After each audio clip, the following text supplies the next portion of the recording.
ब्रज रस मान सरोवर भक्ति शतक यह मोर। राधे राधे। ब्रज रस मान सरोवर भक्ति शतक यह मोर।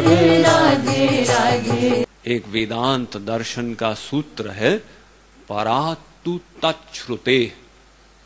तो इसके भाष्य में शंकराचार्य जी ने लिखा है तद अनुग्रह हेतु के नैव विज्ञानेन मोक्ष सिद्धिर भवितुमर्हति, कि वो मोक्ष की प्राप्ति के लिए भगवान का अनुग्रह चाहिए। और जो कर्म मार्ग है इसमें तो भक्ति अति अनिवार्य। बिना भक्ति के कर्म हमें केवल स्वर्ग तक पहुंचाएगा और वहां से वापस लौट जाएंगे। इसीलिए जो भक्ति रहित कर्म करते हैं उसका तो शास्त्रों ने घोर खंडन किया। अविद्याया मंत्रे वर्तमाना स्वयं धीरा पंडितम मन्यमाना इत्यादि। लेकिन भक्ति ऐसी है कि वो परम स्वतंत्र है, यानी उस भक्ति को किसी अन्य साधन की अपेक्षा नहीं है। देखिए, दो चीजें आवश्यक होती साधना में, एक ज्ञान, एक वैराग्य। तो ये भक्ति में ज्ञान वैराग्य कैसे उत्पन्न होंगे? वेद व्यास जी इसका उत्तर देते हैं भागवत में। वासुदेवे भगवती भक्ति योग प्रयोजितः जनयत्याशु वैराग्यम ज्ञानम च यदहेतुकम। वो कहते हैं तुम भक्ति करो। भक्ति माने मन को भगवान में लगाओ। उस भक्ति से क्या होगा? जितनी मात्रा में तुम्हारा मन भगवान में लग जाएगा उतनी मात्रा में वो संसार से हट जाएगा, यानी उतनी मात्रा में तुम्हारा सहज वैराग्य हो जाएगा। और जितना भगवान में लगता जाएगा तो भगवान भीतर बैठे हुए ददामि बुद्धि योगम तम, अंदर से दिव्य ज्ञान प्रकाशित करेंगे जिससे तुम मुझे प्राप्त कर पाओगे। तो इसलिए वो भक्ति ज्ञान और वैराग्य को उत्पन्न करा देती है। अब देखिए, साधना में ये 5 कोश होते हैं। अन्नमय कोश, प्राणमय कोश, मनमय कोश, विज्ञानमय कोश, आनंदमय कोश। ये 5 कोशों को भस्म करो तब जाकर माया निवृत्ति हो। तो ये कैसे भस्म होंगे? अब इसकी योग मार्ग में अति कठिन साधना है, पंचाग्नि क्रिया इत्यादि। 5 अग्नि के कुंड जला के उनके बीच में बैठकर साधना की जाती। किंतु भक्ति में एक सरल उपाय फिर से वेद व्यास जी बता रहे हैं भागवत में। अनिमित्ता भगवती भक्ति सिद्धिर्गरीयसी जरयत्याशु याकोशम निगीर्ण मनलो यथा। वो कहते हैं भाई देखो, तुम खाना खाते हो, तुम भोजन को लेके मुंह में डालते हो, ठीक? फिर वो अंदर जाके अंदर वो रस बनता है, फिर रक्त बनता है, फिर मांस बनता है, फिर मैदा बनता है, फिर हड्डी बनता है, फिर मज्जा बनता। ये सब ऑटोमेटिक होता, आपको सोचना नहीं पड़ता।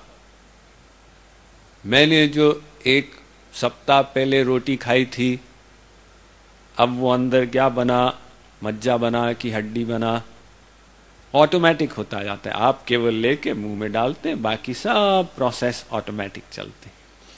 तो इसी प्रकार से वेद व्यास जी कहते हैं तुम भगवान से प्रेम बढ़ाते जाओ, और जैसे बढ़ाते जाओगे श्याम सुंदर के मिलन की तीव्र व्याकुलता उत्पन्न होगी, उसको कहते हैं विरह। तो ये जो विरह उत्पन्न होगा, विरह की अग्नि में 5 कोश अपने आप भस्म होकर समाप्त हो जाएंगे। तो इसलिए वो जो भक्ति है, इसको परम स्वतंत्र कहा गया। देखिए, कर्म धर्म में 5 ऋण कहलाए गए। एक देव ऋण, देवताओं के प्रति, एक पितृ ऋण, पितरों के प्रति, एक ऋषि ऋण, एक नृ ऋण, एक भूत ऋण। ये 5 ऋण है ना। तो वर्णाश्रम धर्म में इनसे उऋण होने की लंबी चौड़ी प्रक्रिया। भूत ऋण से उऋण होने के लिए ऐसा करो, देव ऋण से उऋण होने के लिए ऐसा करो। वो सब प्रक्रिया को इस कलयुग में समझना ही कठिन। तो फिर कैसे उऋण हो उससे? देवर्षि भूताप्त नृणाम पितॄणाम न किंकरो नायमृणी च राजन सर्वात्मनाय शरणं शरण्यं गतो मुकुंदम परिहृत्य कर्तम। भागवत कहती है, आप भगवान की भक्ति करो। तो जब भगवान की भक्ति करोगे, भगवान को संतुष्ट करने से आप सब ऋणों से ऑटोमेटिक उऋण हो जाओगे। जैसे आप पेड़ के जड़ पर पानी डालते हो, वो पानी अपने आप उसके पत्र पुष्प फल फूल में पहुंच जाता। अलग अलग हर पत्ते को पानी डालने की आवश्यकता नहीं पड़ती। जैसे आप केवल गवर्नमेंट के इनकम टैक्स विभाग में अपना इनकम टैक्स जमा करते, वो अपने आप सब डिपार्टमेंट में पहुंच जाता। तो ऐसे ही हम भगवान की शरणागति करें तो सब ऋणों से उऋण हो गए। ये श्री कृष्ण ने जो अंतिम उपदेश दिया था गीता में, सर्वधर्मान परित्यज्य, कह रहे हैं सब धर्मों को छोड़ दो। तो इसका क्या सेंस बना कि भगवान धर्म के संस्थापन के लिए आए और कहते हैं सब धर्मों को छोड़ दो? उनका मतलब यह है कि जो शारीरिक धर्म है, ये 5 ऋण से उऋण होना इत्यादि जो वर्णाश्रम धर्म है, उसका त्याग करके और मेरी शरण में आ जाओ, तो ये सब ऋणों से अपने आप उऋण हो जाओगी। लखत रहत नित भक्ति मुख कर्म योग अरु ज्ञान राधे राधे। लखत रहत नित भक्ति मुख कर्म योग अरु ज्ञान राधे राधे। लखत रहत नित भक्ति मुख कर्म योग अरु ज्ञान राधे राधे। लखत रहत नित भक्ति मुख कर्म योग अरु ज्ञान राधे राधे। अति स्वतंत्र है भक्ति पथ वेद पुराण बखान राधे राधे।